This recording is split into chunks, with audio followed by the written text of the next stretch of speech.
Good afternoon, everyone. Today is 17th of December, and we are back with our regular newspaper analysis. Today, these are the 5 articles that we are going to discuss. I'll just give you a brief overview in the beginning, and then we'll discuss those in details. Before I begin, ये जो analysis है ये content heavy नहीं है.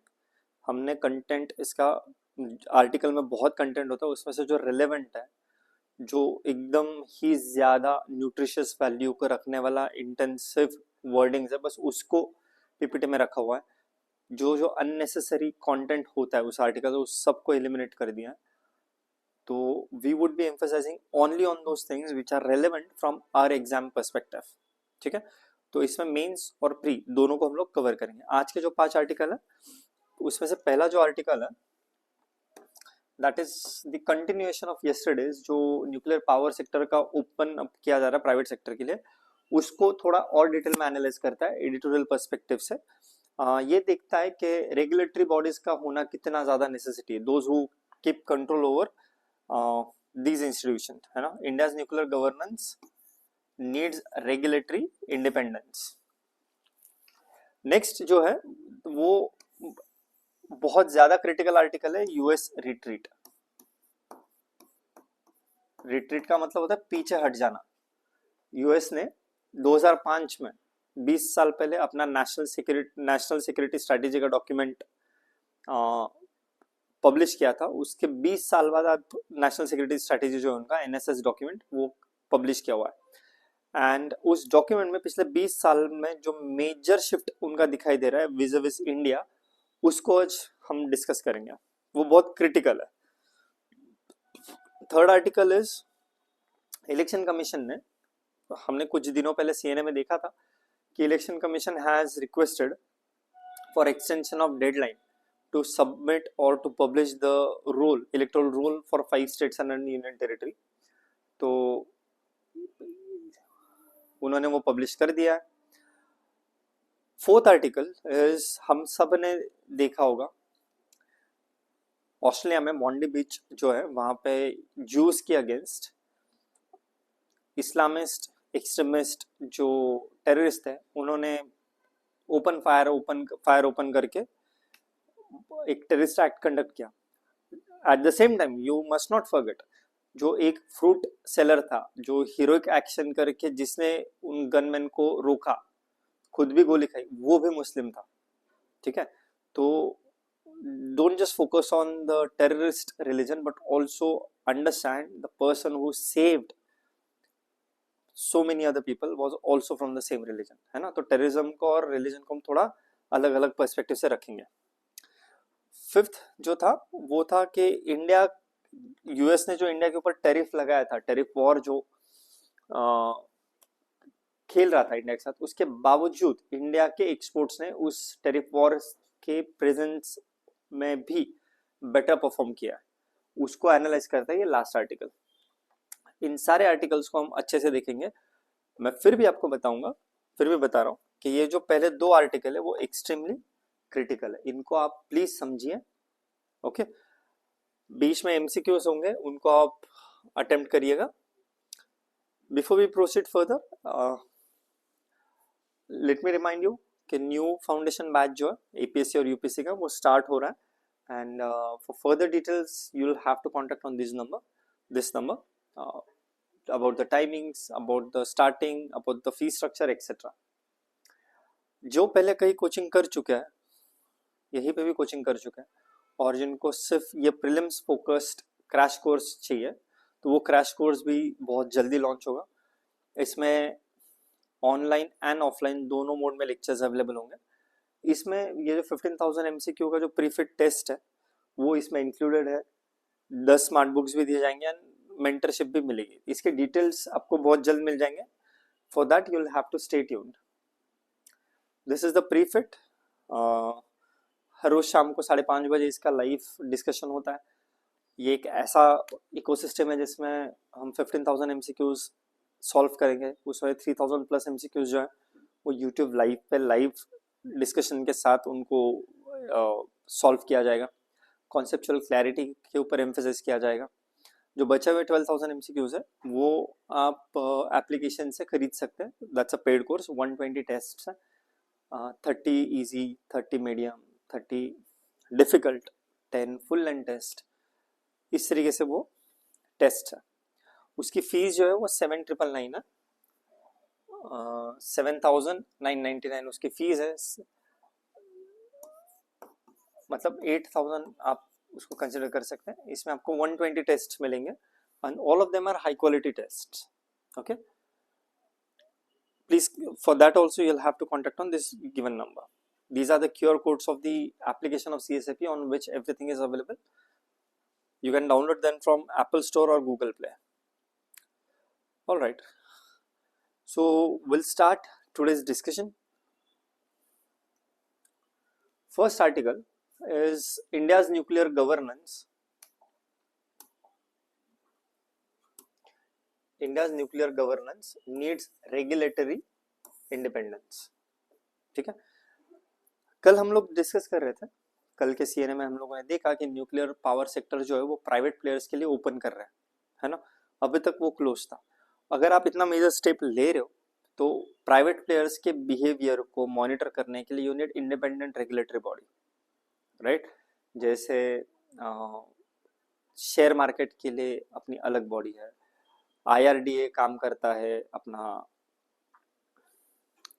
जो insurance sector है उसके ऊपर, election commission independent regulatory body है ना, या RBI इंडिपेंडेंट रेगुलेटरी बॉडी है जो बैंकिंग सेक्टर के ऊपर थोड़ा सा ध्यान रखती है. सेबी जो है वो शेयर मार्केट के ऊपर ध्यान रखता है. वैसे ही अगर आप न्यूक्लियर पावर को ओपन कर रहे हो तो ये आर्टिकल आर्ग्यू करता है कि you will need independent body जो ओवरसाइट रखेगी, रेगुलेटरी रोल प्ले करेगी. ठीक है, ये क्यों इंपॉर्टेंट हो जाता है? क्योंकि by 2047 India aims to achieve the nuclear capacity of 100 gigawatt, है ना. अभी के कंटेक्स्ट में अगर आज आप देखोगे तो इंडिया का जो पावर का, इलेक्ट्रिसिटी का जो बास्केट है उसका रफली 3% ही सिर्फ न्यूक्लियर पावर से आता है. 100 गीगावाट तक लेकर जाना है तो आपको बहुत ज्यादा private investment, private technology, private utilisation of expertise करना होगा. तो उसको अगर आप चाहते हो अपने टारगेट को अचीव करना और उनका रोल भी आप बढ़ाना चाहते हो तो आपको रेगुलेटरी फ्रेमवर्क बहुत ज्यादा स्ट्रॉन्ग चाहिए होगा. इस आर्टिकल में बाकी के डिटेल्स रिलेटिवली लेस इंपॉर्टेंट है. ज्यादा इंपॉर्टेंट ये है कि आज के सिचुएशन में जो न्यूक्लियर एनर्जी है वो सिर्फ 3% कंट्रीब्यूट करता है इलेक्ट्रिसिटी मिक्स में, है ना. और अब जो आप लोगों ने ओपन करने का डिसीजन लिया है, so that is kind of a proposal to allow non-government domestic entities, I repeat, these are domestic entities, जो domestic private player है उनको to participate in nuclear sector, power generation वाला. अगर आपको कल का याद हो तो ये जो बिल था इसका नाम था शांति बिल है. ये बिल का नाम, once it is passed it will convert into act. Till the time it gets converted into act, हम लोगों को बस थोड़ा ऊपर से ही जानकारी होना जरूरी है. ज्यादा डिटेल में जानकारी हमें कब जरूरत पड़ेगी? जब ये एक्ट में कन्वर्ट हो जाएगा. तब तक हम सिर्फ ओवरव्यू लेते रहेंगे, थोड़ा सा हमको अपने आप को इस सब्जेक्ट में वार्म अप करते रहेंगे. ठीक है, इस बिल में जो लायबिलिटी रखा गया है, cap for the operators is fixed at 3,000 crore. Liability का कैप का मतलब क्या है? अगर आप कल का डिस्कशन अगर आपने देखा है तो उसमें आपने देखा होगा जो एटॉमिक एनर्जी एक्ट है इंडिया का 1954 और फिर लायबिलिटी का जो एक्ट है 2010, उनको हटाकर ये एक्ट आएगा, ये बिल पास हो जाएगा तो उनको हटाकर ये दो एक्ट बन जाएगा. तो जो लायबिलिटी जो है ना, इस एक्ट के बाद मैक्सिमम लायबिलिटी जो होगी वो 3,000 करोड़ तक को कैप कर दिया. मतलब कितना भी बड़ा डिजास्टर हो जाए, private player will have to pay up to 3,000 crore. उससे ज्यादा जो भी आएगा उसके बारे में क्या करना है ये नया इंस्टीट्यूशन डिसाइड करेगा. क्या वो गवर्नमेंट पे करेगा या क्या वो शेयर से आएगा, वो बात की बात है. लेकिन मैक्सिमम अमाउंट जो लायबिलिटी के लिए लायबिलिटी बनेगी प्राइवेट सेक्टर के लिए, अगर कोई एक्सीडेंट होता है, कोई डिजास्टर होता है, तो वो 3,000 करोड़ का. तो ये मेजर क्राइसिस है, क्योंकि ये एक बार बिल आ जाएगा तो ये पता नहीं ये 54 का बिल अब चेंज हो रहा है, तो आप सोचिए कि अगर ये अब 3000 करोड़ बड़ी अमाउंट है, लेट्स से कि आज से 15 साल बाद 3000 करोड़ का वैल्यूएशन क्या होगा, राइट। दूसरा, डिजास्टर बहुत ज्यादा बड़ा है जिसमें पूरा शहर तबाह हो गया या शहर का बहुत बड़ा हिस्सा तबाह हो गया, तो 3000 करोड़ में क्या होगा? 3000 करोड़ में एक ब्रिज नहीं बन पा रहा है, राइट। तो 3000 करोड़ कैपिंग का अमाउंट देना is in a way very limiting element. Fourth, जो रेगुलेटरी ओवरसाइट के बारे में मैकेनिज्म में इसमें बात हुई है, दैट इज एग्जीक्यूटिव हेवी। मतलब जो गवर्नमेंट में है, ब्यूरोक्रेसी हुआ या पावर में जो है उनके द्वारा, ऑपोजिशन हुआ या नॉन स्टेट, मतलब नॉन स्टेट नहीं, नॉन गवर्नमेंट एक्टर्स जो है, मतलब सिविल सोसाइटी से हुआ, इंडिपेंडेंट रेगुलेटरी इंडिविजुअल्स हुए, उस डोमेन के एक्सपर्ट हुए, उनके बारे में पूरा साइलेंट है, अभी तक तो उसके बारे में कुछ बताया नहीं। तो यही आज के उस आर्टिकल से हमारे लिए इंपॉर्टेंट है। इसमें कोर कंसर्न ये है कि जब तक हमारे पास कोई इंडिपेंडेंट न्यूक्लियर रेगुलेशन नहीं होगा, तब तक समाज का विश्वास, पब्लिक ट्रस्ट जो है, या सेफ्टी का जो अश्योरेंस है, और जो इन्वेस्टर के लिए जो पैसे इन्वेस्ट कर रहे हैं उनके लिए भी कॉन्फिडेंस बिल्डिंग वाला जो मैकेनिज्म है, दैट विल रिमेन वीक, है ना। We have to strengthen it. तो यहाँ पे मुझसे एक गलती हुई है, यहाँ पे मैं ऑप्शंस ठीक से देना भूल गया हूँ, तो मैं ऑप्शन साइड में लिख देता हूँ इस एमसीक्यू के। Consider the following statement regarding India's nuclear governance. Nuclear power contributes more than 10% of India's electricity generation. Second statement, the Shanti Bill allows participation of domestic private entities. Operator liability is capped under the proposed framework. ये तीन statement है। Option जो है आपके, option A is statement 1 only correct, option B जो है वो है statement 2 and 3 correct, option C जो है वो है 1 and 3 correct, and option D all of them are correct.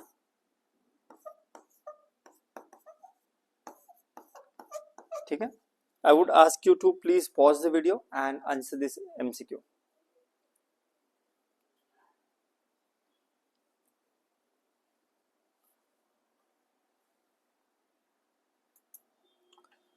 Right, the correct answer is 2 and 3, है ना। Nuclear power contributes more than 10%? No, it is around 3%. Rest two statements are correct. The Shanti Bill allows participation of the domestic private players, international private players की अभी बात नहीं है, सिर्फ domestic private players. And operators liability is capped under the proposed framework. कितने तक cap किया? अभी हम लोग ने देखा 3000 करोड़ पे कैप कर दिया। ठीक है, नेक्स्ट क्वेश्चन, नेक्स्ट आर्टिकल जो है वो है यूएस रिट्रीट। रिट्रीट का मतलब होता है पीछे हट जाना, अपने पोजीशन से पीछे हटना इज रिट्रीट। ये आर्टिकल जो है एडिटोरियल है और इसमें एनालाइज ये किया गया है कि 2025 में 2025 का जो एनएसएस है, NSS means national security strategy framework जो होता है, उनके पॉलिसी को बताता है, वो रिलीज हुआ है and it has been compared with the previous one which was released in 2005। ये 20 सालों में क्या चेंज आया है और स्पेसिफिकली इंडिया को वो कैसे देख रहा है यूएस है, इसके बारे में आर्टिकल एनालाइज करता है। हम आगे जाके देखते हैं। ये आर्टिकल जो है वो GS2 GS3 में इंपॉर्टेंट है, एसे में इंपॉर्टेंट है कि decline of liberal internationalism, realism versus idealism वगैरह इस सेक्टर में इंपॉर्टेंट है। मैं आपको मोटा मोटी आइडिया देता हूँ।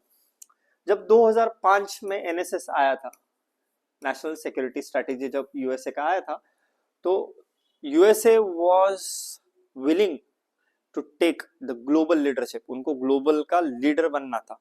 और वो जो भी इमर्जिंग पावर्स थे जैसे कि साउथ अफ्रीका, इंडिया, ब्राजील, इन कंट्रीज को, इमर्जिंग पावर्स को वो और पावर देना चाहता था। US wanted to stand behind this emerging powers so that it will strengthen the global order. उसका पर्पस ये था कि ग्लोबल ऑर्डर को हम स्ट्रेंथन करेंगे, लीडरशिप वो रखेंगे और जो जो इमर्जिंग पावर्स है उनको वो सपोर्ट करेंगे। ठीक है, लेकिन 2025 में जो नया एनएसएस आया है उसने इंडिया जो 2005 के pivot to Asia, pivot to Pacific का जो पर्सपेक्टिव था, उसमें जो इंडिया उनके पॉलिसी का इंटीग्रल पार्ट था, India was intrinsic element of US NSS, national security strategy policy framework, वो अब नहीं है। अब इंडिया को वो सिर्फ एज अ काउंटर की तरह देख रहा है, काउंटरिंग टू समथिंग। मतलब पहले 2005 में India was in and in itself, India was in and in itself, मतलब इंडिया को ही उनको बड़ा करना था। लेकिन अब उनको इंडिया जो है, they are seeing it only as a countering element to China and in development of in context of Indo Pacific. India as independent stand alone country को वो नहीं देख रहे। जो मेजर और एक डिफरेंस आया है, जो उनका पहले आइडिया था इंटरनेशनलिज्म का, मीनिंग यूएसए पहले ये चाहता था कि वो ग्लोबल लीडर बने, ग्लोबल पुलिस बन के घूमे, इंटरनेशनलिस्ट उसका आइडिया था। अब वो वहां से वो पीछे हट गया and now through this NSS new security national security strategy में ये दिख रहा है कि वो इंटरनेशनलिज्म से शिफ्ट होकर वो आ चुके ट्रांजैक्शनल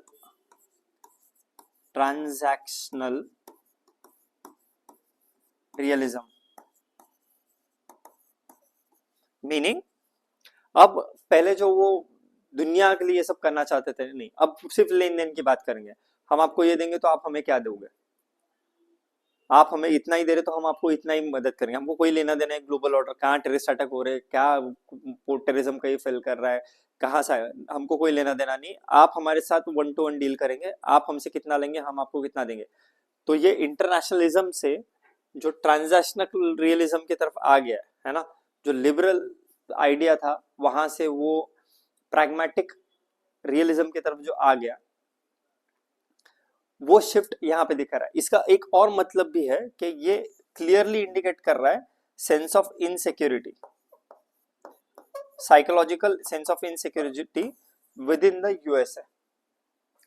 ठीक है, ये बहुत क्रिटिकल है। जब USA was absolutely secured about its position in global order, वो बाहर निकल के सब कुछ कर रहा था। जब उसको लग रहा है कि उसको कहीं ना कहीं इनसिक्योर फील हो रहा है, तब वो अब कोशिश कर रहा है कि जो राइजिंग पावर्स है उनको रेस्ट्रिक्ट करे, ट्रांजैक्शन रखे, लेन देन की बात हमेशा करते रहे, है ना।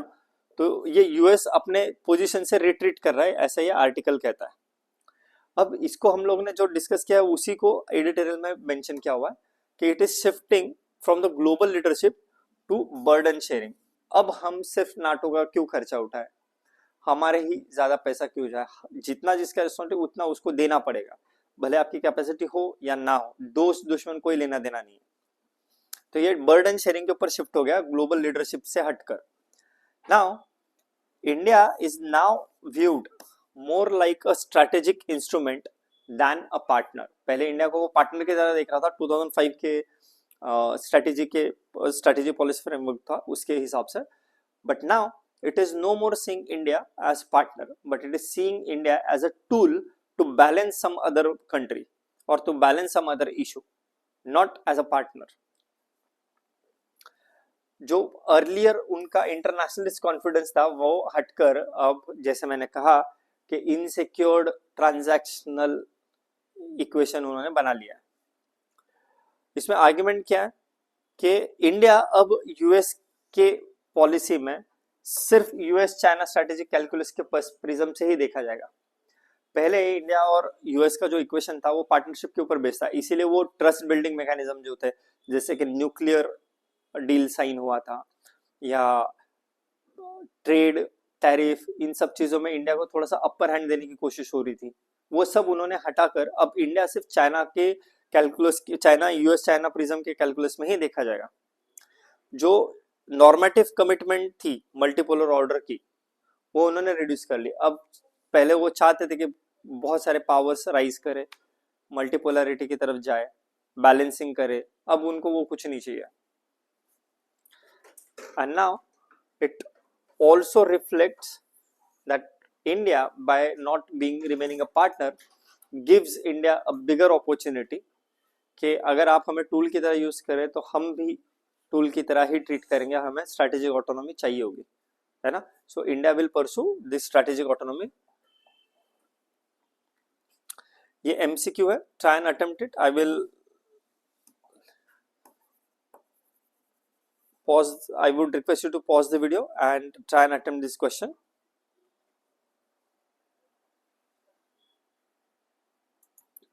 The correct answer is C, burden sharing realism.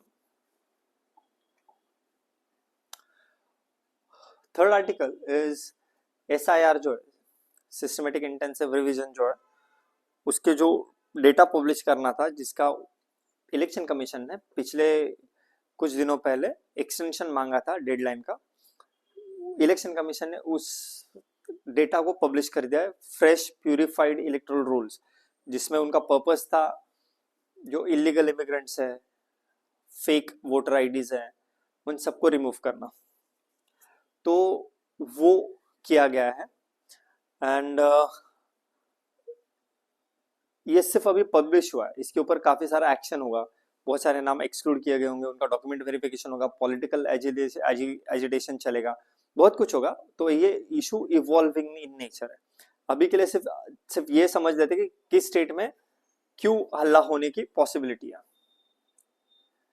तो जो वेस्ट बंगाल है उसमें से लगभग 58 lakh names of electoral list से हटा दिए गए, क्योंकि some of the other reason, either वो फेक डॉक्यूमेंट के साथ थे या फेक वोटर्स थे या इलीगल इमिग्रेंट्स थे, for whatever reason 58 lakh names have been removed from the West Bengal. अब इससे डॉक्यूमेंटेशन के बारे में, इसके ऊपर रिस्पॉन्स वगैरह ये सब आएगा, लेकिन ये बहुत मेजर इशू क्रिएट करता है कि एक्सक्लूजन हुआ है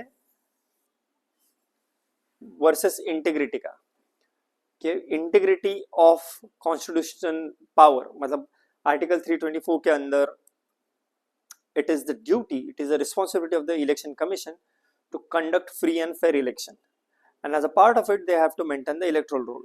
तो डेमोक्रेसी के स्ट्रेंथन करने के लिए अगर वो एकदम हाईएस्ट लेवल ऑफ इंटीग्रिटी को फॉलो कर रहे हैं, तो is it leading to the exclusion, क्योंकि 58 लाख लोगों का नाम एलिमिनेट हो गया। अगर आप समझिए कि 58 लाख में से 57 लाख 99,999 लोगों का भी नाम गलत है, और एक इंसान भी जो कि डिजर्व करता है वोटर लिस्ट में, जो कि जेन्युइन पर्सन है, उसका नाम अगर इस लिस्ट में आ गया तो वो एक्सक्लूड हो रहा है ना। जो जिसका राइट है, वो एक इंसान भी अगर एक्सक्लूड हो जाता तो प्रॉब्लम है। तो इसके लिए अब डेवलपिंग इश्यू जो होगा उसको हम लोग अच्छे से ऑब्जर्व करेंगे। सो दूसरा इम्पैक्ट जो डिस्कशन वाला है कि balancing electoral purity with right to vote. Okay, here is the MCQ. I'll ask you to pause the video and answer this MCQ. Special intensive revision of electoral rules is conducted by Minister of Home Affairs, state governments, Election Commission of India, or by Parliament. The correct answer is option C. It is conducted by the Election Commission of India because it has to be conducted by an independent body. अगर government, minister of home affairs हुआ, state government हुआ, parliament हुआ, यहाँ पे independence नहीं है ना। These all are government के एजेंसीज, मतलब गवर्नमेंट का एजेंसी का मतलब है कि all this players are the players with vested interest. सिर्फ इलेक्शन कमीशन ऑफ इंडिया जो कॉन्स्टिट्यूशनली इंडिपेंडेंट बॉडी है and which will have no vested interest in that electoral rolls. Next article is regarding Sydney में जो Bondi beach है, उस beach mass shooting, it exposes the evolving global terror threats. हुआ क्या, दो individual बाप बेटा गन लेकर जूस जहां पे गैदर करते हैं वहां पे बीच पर गए एंड दे स्टार्टेड शूटिंग, जिसमें 15 से ज्यादा लोगों की डेथ हो चुकी है। वो लोग ने टेररिस्ट एक्टिविटी किया, जूस को टारगेट किया। Some of them are like targeting them at Islamist terrorist, but ये मत आप भूल लिए कि जिसने उनको बचाया है the one who also got shot is also Muslim fruit seller, जिसका कोई काम नहीं था, वो सब कुछ छोड़ के उनके ऊपर झपक पड़ा, and he was the one who helped capture the terrorist. So it's a sincere request के religion को और terrorism को mix मत करिएगा. Anyways, coming back to the importance of the article, this article has shown certain trends. हमारे लिए exam के perspective से ये इम्पोर्टेंट नहीं है कि कितने लोग की मृत्यु हुई, एक्टिविटी करने वाला इंसान कौन थे, किस देश में हुआ. कल ऑस्ट्रेलिया में हुआ है, आज शायद इंग्लैंड में हो जाए, परसों कहीं और कंट्री में हो जाए, तो हमारे लिए वो इम्पोर्टेंट नहीं है. हमारे लिए इम्पोर्टेंट ये है कि इसके पीछे एग्जाम के पर्सपेक्टिव से क्या कॉमनलिटीज हमें दिखाई दे रही है, क्या इवोल्यूशनरी पैटर्न है जो हमें दिखाई दे रहा है. तो वो दो एलिमेंट हमें दिखाई देते हैं, उन दोनों को हम डिस्कस करेंगे. पहला जो एलिमेंट है, it is shifted from organised terror network, जैसे कि जमात उद दावा, जैश ए मोहम्मद, इंडियन मुजाहिदीन या अल-कायदा, आईसिस, ये सारे ऑर्गेनाइज्ड टेरर ग्रुप्स है ना. तो ये जो दो टेररिस्ट थे वो they were not part of any organized group. They were what we refer as lone wolf attackers. Lone wolf attackers मतलब इनका किसी भी ऑर्गेनाइजेशन से कोई लेना देना नहीं है. ये सेल्फ मोटिवेटेड होते हैं, कहीं से कोई ऑनलाइन प्रोपेगेंडा देख लेते हैं, किसी ऑर्गेनाइजेशन से एसोसिएटेड नहीं है, वो कहीं पे भी जहाँ पे आसपास एक्टिविटी कर लेंगे और अपना एसोसिएशन उनके तरफ दिखा देंगे. These lone wolf attackers are not controlled by the central organization. These are just like any random person हो सकता है जो अकेला जाके कुछ भी करके आ जाएगा और क्लेम कर देगा कि मैं इससे एसोसिएटेड हूँ. These are called lone wolf attackers. ये ज्यादा प्रोमिनेंटली आया था जब आईसिस टेररिस्ट ऑर्गेनाइजेशन जब ज्यादा बड़ा हो रहा था, तब ये लोन वोल्फ अटैकर्स का ज्यादा पेव आया था, लेकिन ये फिर से रिसरेक्ट हो गया है. रेडिकलाइजेशन, सेकंड चीज यू विल ऑब्जर्व कि there are strict gun control laws in Australia, yet radicalisation वहां पे भी दिखाई दे रहा है. Use of online extremist propaganda, ठीक है. तो इस अब किसी को किसी पर्टिकुलर कंट्री में जाके टेररिस्ट एक्टिविटी का, टेररिज्म के लिए ब्रेन वॉश होने की जरूरत नहीं है. ऑनलाइन प्लेटफॉर्म पर, ऑनलाइन टेलीग्राम सीक्रेट ग्रुप बनाकर, किसी भी अलग अलग, not just Telegram but other platforms के ऊपर भी, गेमिंग जोन के ऊपर, डार्क वेब के ऊपर, एक स्पेसिफिक मेंबर्स को टारगेट करके उनको ऑनलाइन कंटेंट कंज्यूम करवाया जाता है, जिससे वो रेडिकलाइज हो जाते हैं and they get converted into lone wolf attacker. ये टर्म बहुत इंपॉर्टेंट है, प्लीज याद रखिए. लोन मतलब अकेला, वुल्फ अटैकर्स. इसमें ब्रॉडर इश्यूज क्या दिखाई दे रहे हैं कि अब जो टेररिज्म है is no longer geography bound. We need counter radicalisation, intelligence sharing and online monitoring to prevent such kind of attacks. और ये हाईलाइट कर देता है कि सिर्फ लॉ से कुछ नहीं होने वाला, सिर्फ स्ट्रिक्टर लॉ लाने से अब सॉल्यूशन नहीं मिलेगा. हमको लॉ के बियॉन्ड जाकर सोशल एंड आइडियोलॉजिकल इंटरवेंशंस करने होंगे. इतना ही इस आर्टिकल में इंपॉर्टेंट है. इसका एक एमसीक्यू आप देख लीजिए, आप पॉज करके इस वीडियो को कोशिश करिए आंसर करने की. Lone wolf terrorism is best characterised by option A state sponsored violence, B option B ideologically motivated individuals acting independently, cross border armed infiltration, insurgency led mass movement. Correct answer is option B. These are ideologically motivated individuals हैं जो they are acting independently of the organisation. ठीक है. Now we jump on to the final article of the day, that is India's exports defy US tariffs and in fact it has strengthened India's negotiation position. मतलब US ने इतना tariff लगाया, tariff war खेलने की कोशिश की, but at the end of the day क्या हुआ, इंडिया का ट्रेड जो है वो फिर भी इम्प्रूव हुआ. ठीक है. तो ये आर्टिकल बस वो आपको बता रहा है कि despite high tariffs India's exports recorded the strong growth, particularly in the department of electronics and manufacturing. It has enhanced India's position to negotiate trade deal with USA, क्योंकि ट्रेड का भी ज्यादा, टैरिफ का भी ज्यादा इम्पैक्ट हो नहीं रहा है इंडिया का और यूएस के ट्रेड इक्वेशंस के ऊपर. इसके पीछे कुछ की इनसाइट्स हमें समझ में आती है ये कि इंडिया का जो एक्सपोर्ट रेजिलियंस है that has played a critical role, है ना. It also reflects the success of PLI schemes. PLI मतलब परफॉर्मेंस लिंक्ड इंसेंटिव, मतलब जो जो सेक्टर बढ़िया परफॉर्म करेंगे उनसे based on how much you have performed government will provide you incentive, जैसे कि टैक्स कट हो जाएगा, एक्सपोर्ट सब्सिडी मिल जाएगी, एक्सेट्रा एक्सेट्रा. तो दैट PLI स्कीम जो अलग अलग सेक्टर्स में इंडिया रन कर रहा है उसका सक्सेस रिफ्लेक्ट हो रहा है कि एक्सपोर्ट में भी उसका पॉजिटिवली इम्पैक्ट हो रहा है. Also India has invested heavily on supply chain diversification. ठीक है. Now, this has reflected India's emergence as China plus one alternative. China के अलावा आप कौन से एक के ऊपर एम्फसाइज कर सकते हो, हेल्प ले सकते हो, रिलाई कर सकते हो. दिस रिविलेशन दैट टैरिफ लगाने के बाद भी India's exports are growing, this has increased the negotiating leverage of India with the US, है ना. It is also supports India's ambition to become a global manufacturing hub and reinforces the need for the stable trade references or stable trade negotiations or frameworks. इस article में हमारे लिए इतना ही important था. This is the MCQ which I want you to solve. Simple है, आप कोशिश करिए इसको अटेम्प्ट करने की. India's improving export performance despite tariff indicates what? Collapse of global trade, ineffectiveness of protectionism, increased domestic competitiveness, or currency manipulation. Answer is ineffectiveness of protectionism. Tariff बढ़ाओ, कुछ भी करो, जिसकी जरूरत है उसका ट्रेड होगा ही.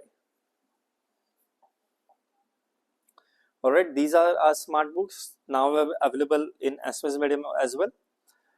You can contact on this number to get the access to this. ठीक है. Thank you very much for joining in and मिलते हैं 5:30 बजे. आज का प्रीफिट का टॉपिक जो है एनवायरमेंट, इकोलॉजी, बायोडाइवर्सिटी का है. तो see you during YouTube live प्रीफिट का. ठीक है. Thank you. Have a good day.